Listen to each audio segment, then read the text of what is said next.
श्री दुर्गा सप्तशती का पाठ करें और सुख से जीवन बिताएं, मन की इच्छा पूर्ण करें। ओम के 3 रहस्यों के नारायण ऋषि तथा महाकाली, महालक्ष्मी और सरस्वती देवता हैं। प्राप्ति के लिए जाप होता है। राजा बोले, भगवान अपने अवतारों की कथा मुझसे कही, ब्रह्म अब इन अवतारों के प्रदान कीजिए। श्रेष्ठ मैं आपके चरणों में पड़ा हूँ। मुझे देवी के जिस स्वरूप की और जिस विधि से आराधना करनी है वो सब यथारूप से बतलाएं। ऋषि कहते, राजन, यह रहस्य परम गोपनीय है, इसे किसी से कहने योग्य नहीं बतलाया गया, किंतु तुम मेरे भक्त हो, इसलिए तुमसे ना कहने योग्य मेरे पास कुछ भी नहीं है। परमेश्वरी महालक्ष्मी ही सबका आदि कारण है। वो ही दृश्य और अदृश्य रूप से संपूर्ण विश्व करके स्थित है। राजन, वो अपनी 4 भुजाओं में वस्तुओं को धारण करती है। तपाए हुए समान उसकी क्रांति, तपाए हुए स्वर्ण ही उसके आभूषण है।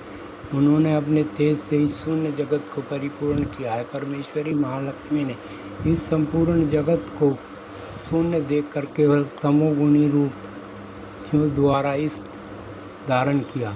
यह रूप एक नारी के रूप में प्रकट हुआ, जिसके शरीर की क्रांति निखरे हुए काजल की भांति काले रंग की थी।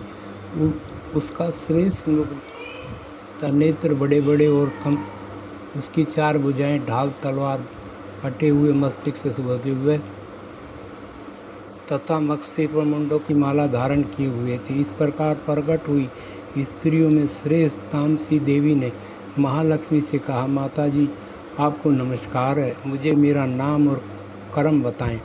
तब महालक्ष्मी ने स्त्रियों में श्रेष्ठ उस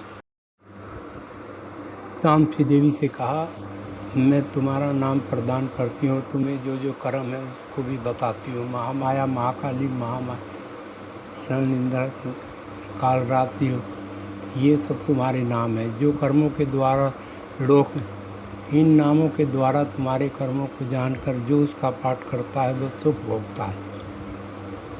राजन, महाकाली से यूँ कहकर महालक्ष्मी ने अत्यंत शुद्ध दूसरा रूप धारण किया, जो चंद्रमा के समान होता। वह श्रेष्ठ नारी अपने हाथों में अक्षमाला पुस्तक धारण किए हुए थी। महालक्ष्मी ने उसे भी नाम प्रदान किया, महाविद्या, महावाणी, भारती, सरस्वती, ये तुम्हारे नाम है।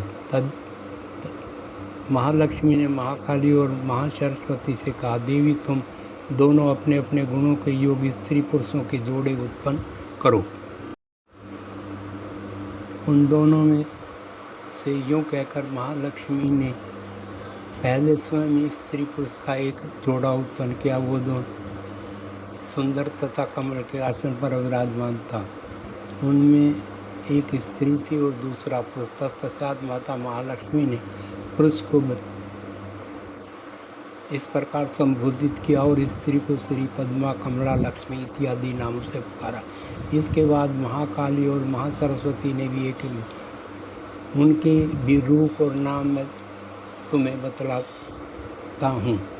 महाकाली ने कंठ में नील चिन्ह से युक्त लाल शरीर और मस्तक पर चंद्रमा का मुकुट धारण करने वाले पुरुष को और गोरे रंग की स्त्री को जन्म दिया। वह पुरुष शंकर त्रिलोचन नाम से प्रसिद्ध हुआ। स्त्री के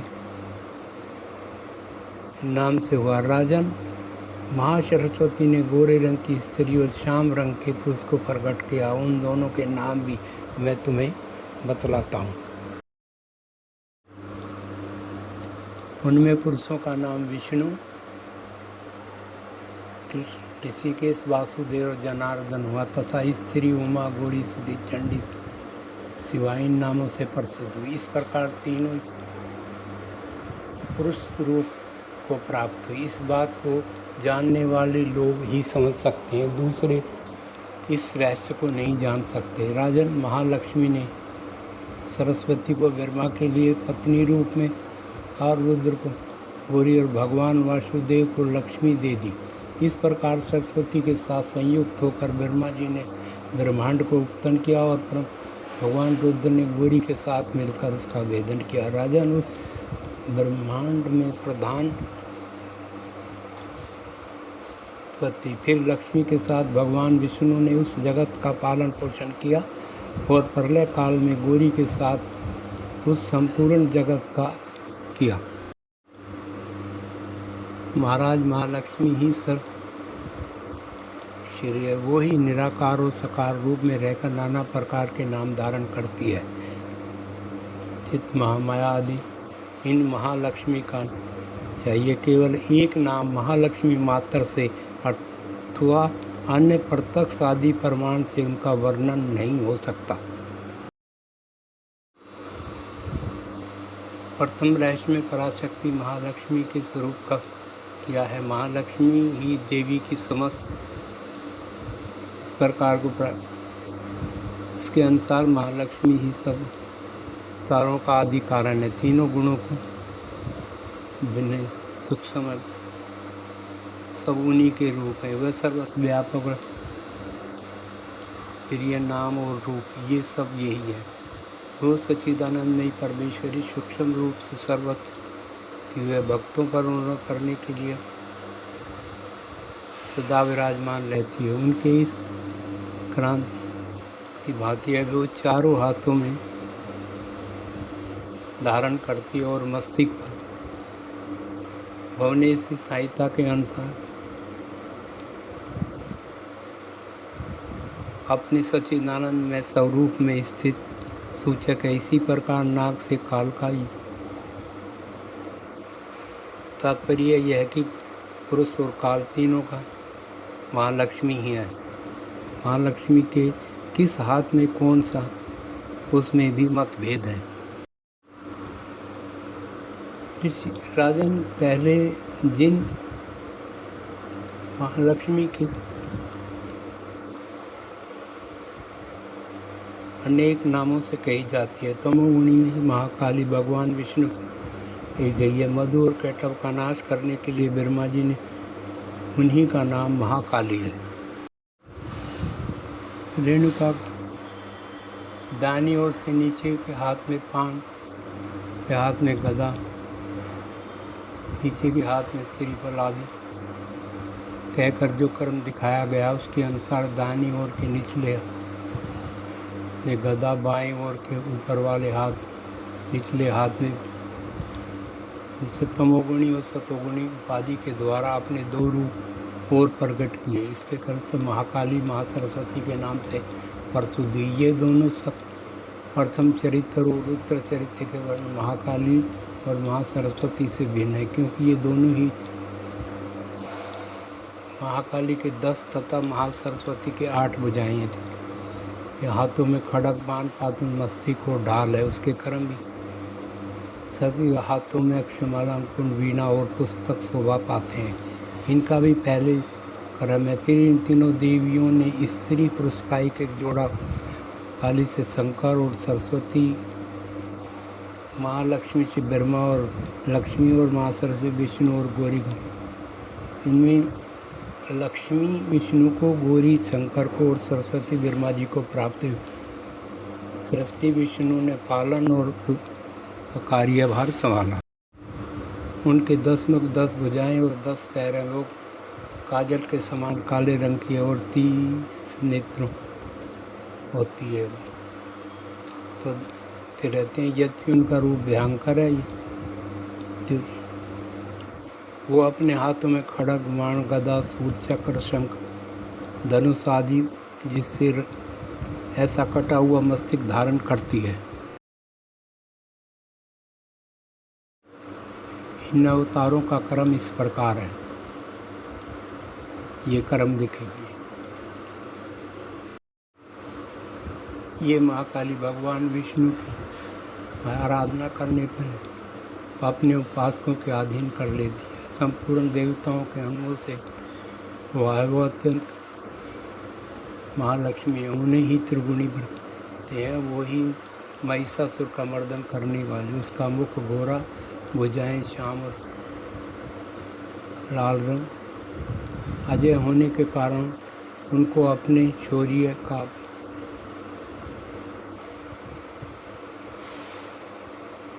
उनकी माला वस्त्र आभूषण और वे क्रांति रूप और सौभाग्य से यद्यपि उनकी हजारों भुजाएं हैं, यद्यपि उन्हें 18 भुजाएं मानकर उनकी पूजा करनी चाहिए। अब उन दाहिनी ओर के निचले हाथ से लेकर बाईं ओर के निचले हाथ से क्रम से जो है उनका वर्णन किया जाता है। गदा, चक्र, धनुष पान की भुजाएं इसके कमल के आसन पर विराजमान है तथा सबकी ईश्वरीय। राजन, जो इस महालक्ष्मी देवी का पूजन करता है वह सब लोगों और का भी स्वामी होता है। जो एकमात्र शरीर से प्रकट हुई थी तथा जिनके ऐतनासार किया था वो सरस्वती कही गई है। पर 8 भुजाएं और वो अपने हाथों क्रम से बाण धनुष बाण करती है।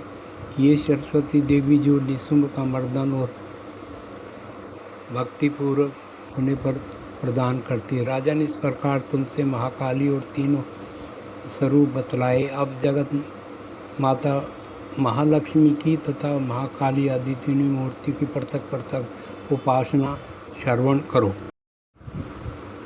जब महालक्ष्मी की पूजा करनी हो तब उन्हें मध्य भाग में स्थापित करके उनके दक्षिण और वाम भाग में क्रम से महाकाली और पूजन करना चाहिए और पश्चिम भाग में तीनों पूजा करनी चाहिए। महालक्ष्मी के ठीक पीछे मध्य भाग में सरस्वती के साथ करें। इनके दक्षिण भाग में गौरी के साथ रुद्र की पूजा करें और वाम भाग में लक्ष्मी सहित विष्णु का पूजन करें। महालक्ष्मी आदि तीनों देवियों के सामने 3 देवियों की पूजा करनी चाहिए। मध्य भाग में 18 भुजाओं वाली महालक्ष्मी का पूजन करें। उनके वाम भाग में 10 मुखों वाली महाकालिका और दक्षिण भाग में 8 महासरस्वती का पूजन करें। राजन, जो केवल 18 भुजाओं वाली महालक्ष्मी का अथवा 10 मुख कालिका और अष्टभुजा सरस्वती का पूजन करना हो तब सब शांति के लिए उनके दक्षिण भाग में कालकी और वाम भाग में की भी भली भांति पूजा करनी चाहिए। अब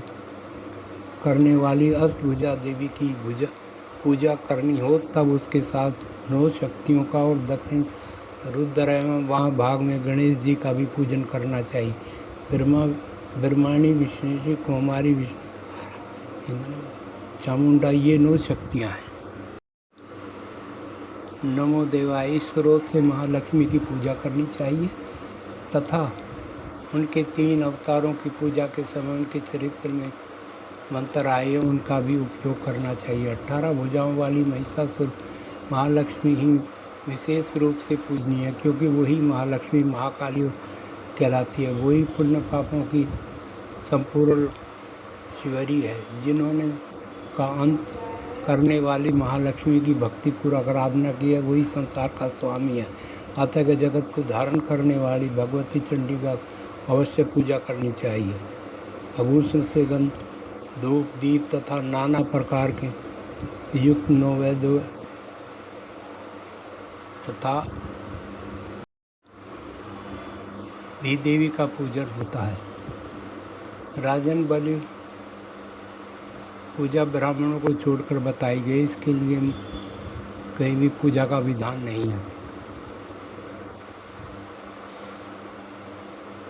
देवी की पूजा करनी चाहिए। देवी के सामने बाएं भाग में महादैत्य महिषासुर का पूजन करना चाहिए, उसने भगवती के साथ। इसी प्रकार देवी के सामने दक्षिण भाग में उनके वाहन सिंह चाहिए, जो संपूर्ण धर्म का प्रतीक युक्त है, उसी ने धारण कर रखा। तदुपरांत बुद्धिमान पुरुष एक चित्त हो देवी की स्तुति करें, फिर हाथ जोड़कर तीनों भगवती का, यदि कोई एक ही चरित्र से चाहे तो केवल मध्य चरित्र के पाठ से कर ले, किंतु प्रथम और उत्तर चरित्रों में एक का पाठ ना करें।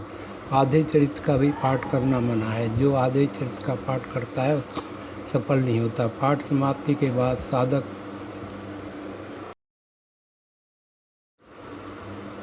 नमस्कार तथा आलस छोड़कर जमजम हाथ जोड़े और उनको बारंबार थोड़ी बार अपराध के लिए क्षमा प्रार्थना करें।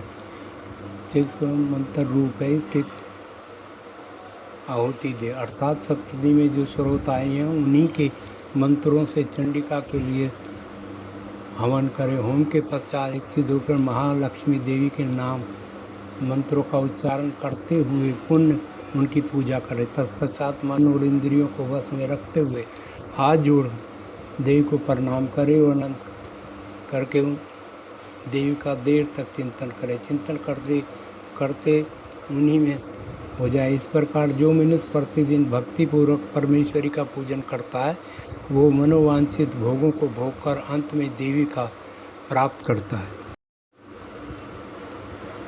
जो भक्त चंडिका प्रतिदिन पूजन नहीं करता भगवती परमेश्वर के भस्म कर देती है। इसीलिए राजन तुम सर्वलोकेश्वरी चंडिका का विधि से पूजन करो, उसी से तुम्हें सुख मिलेगा।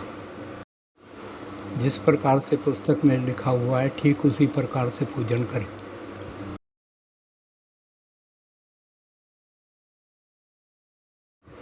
ये भी श्री सरस्वती में जिस प्रकार से लिखा हुआ ठीक उसी प्रकार से करें।